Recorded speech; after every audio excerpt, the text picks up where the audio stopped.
নেপালে সামাজিক যোগাযোগ মাধ্যম নিষিদ্ধ করার জেরে ছড়িয়ে পড়া বিক্ষোভে 2 দিনে কমপক্ষে 25 জন নিহত ও 600 জনেরও বেশি মানুষ আহত হয়েছেন।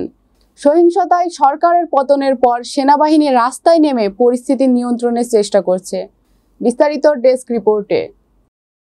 তবে অন্তর্বর্তী সরকারের নেতৃত্ব নিয়ে দেখা দিয়েছে টানাপোড়েন। রাতে এক প্রতিবেদনে এই তথ্য জানিয়েছে সংবাদ মাধ্যম হিমালয়ান টাইমস। সংবাদ মাধ্যমটি বলছে, কাঠমান্ডুতে বুধবার সেনারা সাধারণ মানুষকে ঘরে থাকার নির্দেশ দিয়েছে।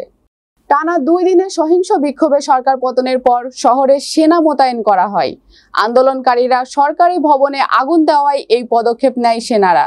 এদিকে বুধবার বিক্ষোভকারীদের প্রতিনিধি দল সেনা সদর দপ্তরে গিয়ে অন্তর্বর্তী নেতৃত্ব নিয়ে আলোচনা করেছে।